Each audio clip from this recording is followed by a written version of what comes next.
Bonsoir à tous les deux. Bonsoir. Bonsoir. Alors, Michel Baillot de Financité, cette idée, parce qu'à la base, la Banque nationale a fait une recommandation aux banques qui est justement de durcir les conditions d'accès au crédit pour les montants qui dépassent 80% du prix d'achat du bien. Est-ce que selon vous, c'est une bonne chose, ça? Alors ça, c'était la mesure qui était proposée en juin. Et donc, entre-temps, la Banque nationale a revu sa copie. Et ici, il est question, en fait, d'exiger des banques une augmentation de leurs capitaux, de leurs fonds propres, par rapport aux crédits qu'ils octroient, des crédits hypothécaires qu'ils octroient. C'est ça. Donc c'est parce que cette recommandation, qui était effectivement une recommandation de la Banque nationale, n'a pas été retenue, mais c'était. Je voulais vous poser la question sur. Effectivement, elle ne sera pas d'application puisqu'elle n'a pas été retenue, mais néanmoins sur le principe, sur la philosophie de cette recommandation-là, est-ce que pour vous c'est une bonne chose ou c'est une mauvaise chose, ça? Alors je pense qu'une bonne chose est incontestablement de faire en sorte que les crédits qui soient accordés soient adaptés à la situation des personnes qui les sollicitent, pour éviter notamment qu'elles tombent dans le surendettement. Ne financer que 80% peut éventuellement être une mesure, mais ça n'est pas nécessairement une mesure adaptée à tout le monde. Donc pour nous, ce n'est pas vraiment la solution miracle, loin de là. Et au contraire, c'est un examen au cas par cas de chaque situation par le gestionnaire de crédit de la banque, qui est la solution qu'il faut retenir. Ouais, c'est-à-dire qu'il ne faut pas, parce que certains expliquent cette mesure par la nécessité de protéger les preneurs de crédit. Ce n'est pas votre avis sur ce sujet? Alors, c'est-à-dire que la Banque nationale a une mission qui est une mission de prudence du secteur financier. C'est ça sa mission. Et donc, son objectif, c'est de faire attention à ce que les banques n'aient pas de difficultés si jamais il y a une crise du crédit en Belgique. Il n'y a pas que la Belgique, il y a 7 autres pays dans l'Union européenne qui sont soumis à la même obligation de la part de la Banque centrale européenne. Et donc, voilà. Et donc, ce n'est pas une question de protéger les personnes qui sollicitent les crédits ou qui les ont obtenus. C'est une question de protéger les banques, en réalité. C'est ça la mission de la Banque nationale. Bien sûr, c'est tout à fait louable comme mission, comme objectif, pour autant que, bien entendu, ce ne soit pas préjudiciable aux citoyens qui sollicitent le crédit. C'est ça. Donc, vous disiez, ça, c'était la recommandation. Elle n'a pas été suivie. Non. Et donc, au final, aujourd'hui, la Banque nationale suggère que les banques, pour octroyer un crédit hypothécaire, en contrepartie, aient des moyens, des fonds propres qui soient supérieurs à ce qu'ils sont aujourd'hui. Vous savez qu'il y a une réglementation, je ne vais pas entrer dans les détails, mais qui impose que pour chaque crédit, la banque ait en compensation des fonds propres suffisants. Il y a un certain volume qui est fixé actuellement pour le crédit hypothécaire. Il s'agit d'augmenter légèrement ce volume-là. Ouais, alors on y reviendra sur ce point-là, parce que ça va avoir des conséquences, notamment sur les taux d'intérêt qui sont pratiqués par les banques. Alors bonsoir, parce qu'on va aussi parler du côté des ménages et des ménages qui peuvent avoir des difficultés financières, justement, et qui néanmoins voudraient acquérir un bien. Le Fonds du logement, d'ailleurs, est l'une des pistes qui aide les jeunes ménages, notamment, et les ménages à revenus moyens à obtenir un prêt hypothécaire pour pouvoir acheter un bien immobilier. Vous, comment vous réagissez à ces recommandations sur les prêts hypothécaires? Nous trouvons que ce sont des bonnes recommandations dans une certaine mesure, mais évidemment, le Fonds du logement est un organisme en effet de crédit qui octroie également des crédits hypothécaires et dont l'objectif est une mission sociale, concrétiser le droit au logement. Le crédit hypothécaire n'est finalement que le levier qui permettrait l'accès à la propriété et ces mesures pourraient néanmoins avoir des conséquences d'une réduction de l'accès à la propriété pour ces ménages qui ont un besoin de se loger de manière décente à Bruxelles. Et c'est important, et en particulier, évidemment, les jeunes ménages aussi qui sont confrontés à cette difficulté de se loger à Bruxelles. Nous avons tout récemment, ces dernières années, élargi nos barèmes de revenus pour permettre justement à ces ménages à revenus moyens aussi d'obtenir un crédit hypothécaire au Fonds du logement.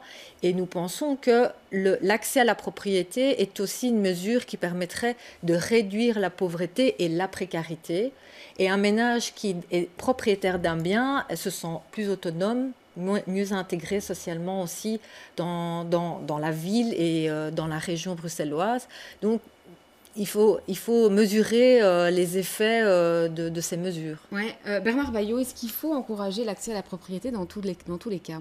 Alors moi je pense qu'il faut surtout encourager des conditions de logement qui soient les meilleures possibles. C'est d'ailleurs les obligations internationales de la Belgique, que ce soit la Convention européenne des droits de l'homme, la Déclaration universelle des droits de l'homme, etc.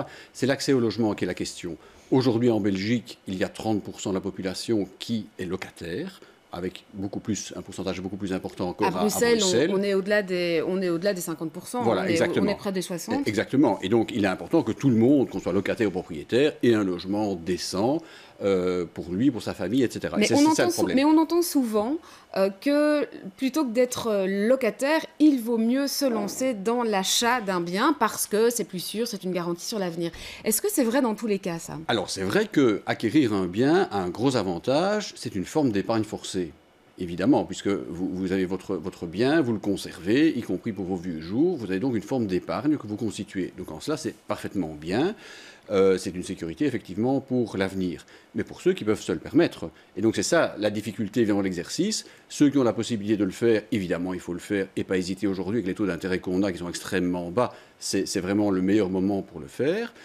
Mais si on n'a pas les moyens, il ne faut surtout pas le faire parce qu'il y a aujourd'hui en Belgique 1,1% des crédits hypothécaires pour lesquels il y a des défauts. Donc les gens ne réussissent pas à payer les échéances mensuelles. Et donc c'est ce risque-là qu'il faut absolument traiter. Parce qu'on risque alors de se retrouver dans cette spirale du surendettement, qui est évidemment très difficile pour les ménages qui y sont confrontés. Ça, ce sont des situations que vous voyez également parmi votre public? Oui, alors c'est vrai que la plupart des ménages qui s'adressent au fonds, ce sont des ménages à faible revenu. Et nous touchons pour l'instant très peu les revenus moyens, mais nous sommes tout à fait ouverts à octroyer des crédits hypothécaires à ces ménages qui rencontrent les mêmes difficultés. Mais nous pensons comme vous disiez là tantôt, qu'il faut faire une analyse du cas par cas. Et une analyse de crédit qui est approfondie et qui prend des paramètres, qui englobe plusieurs paramètres, permettrait d'octroyer un crédit qui est ajusté, adapté à la situation. Et nous n'excluons pas qu'une personne qui émarge au chômage ou qui émarge au CPS peut devenir propriétaire de son logement, mais en fonction de sa capacité de remboursement et de ses revenus. Et c'est tout à fait donc un possible. Accès raisonné et raisonnable à la propriété, en tout cas, selon vous, c'est possible. Vous parliez tout à l'heure, Bernard Baillot, des taux d'intérêt. Vous disiez, pour l'instant, c'est l'occasion, les taux d'intérêt sont bas. Néanmoins, on s'achemine, visiblement. En tout cas, la banque BNP Paribas Fortis l'a annoncé, et on sait qu'ils sont leaders sur le marché, si on peut dire. Une hausse des taux d'intérêt, ça aussi, c'est un risque quand on emprunte, même quand les taux d'intérêt sont bas. Tout à fait. Donc, ils ont annoncé un 0,5% d'augmentation en 2018. Et effectivement, ils ont un quart du marché, donc probablement que les autres vont suivre. Alors oui, c'est un risque, mais un risque relativement modéré. Donc il y a deux risques en fait. Le risque d'une part que vous perdiez une partie de vos ressources. Vous perdez votre emploi, vous avez une séparation, etc. Donc vous avez moins de ressources et donc moins de capacité à rembourser votre emprunt hypothécaire. Ça, c'est le risque majeur pour un ménage. Et puis effectivement, il y a les taux d'intérêt qui peuvent monter, comme vous disiez, mais la bonne nouvelle, c'est que depuis 4 ans ou 5 ans maintenant, 85% des crédits hypothécaires sont soit à taux fixe, donc le taux ne varie pas, quelle que soit l'évolution des taux d'intérêt, soit varie, mais pour une période au-delà de 10 ans. Donc il y a quand même un tampon de sécurité. Ça veut dire que les risques par rapport à ça sont relativement mineurs. En tout cas, pour 85% des contrats, il reste les 15 autres % où là, le risque est beaucoup plus important. Mais ce n'est pas ça le sujet principal. Le sujet principal, c'est plutôt les pertes de revenus. Il faut savoir qu'aujourd'hui, sur l'ensemble des crédits hypothécaires en Belgique, 20%, donc un crédit hypothécaire sur 5, nécessite pour le ménage qui l'a souscrit de payer plus de la moitié de ses revenus pour le remboursement de l'emprunt hypothécaire. Ce qui va augmenter encore lorsque les taux d'intérêt vont augmenter. Exact. Et donc 50%, c'est énorme. Ça veut dire, que probablement, si on a des difficultés, on va pas commencer à ne pas rembourser sa banque, on va commencer peut-être à ne pas satisfaire des besoins essentiels, des médicaments, médecins, etc.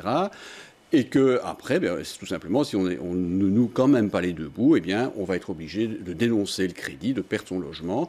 Et donc, il y a un véritable péril pour au moins 20% des personnes qui ont souscrit des crédits hypothécaires en Belgique. Vous savez, on dit d'habitude il faut consacrer 25 à 33% de ses revenus. Ici, on est au-delà de 50% pour une personne, pour un ménage sur 5. Je n'ai pas les chiffres spécifiques de Bruxelles, mais je ne serais pas étonné que ce soit encore plus important sur Bruxelles.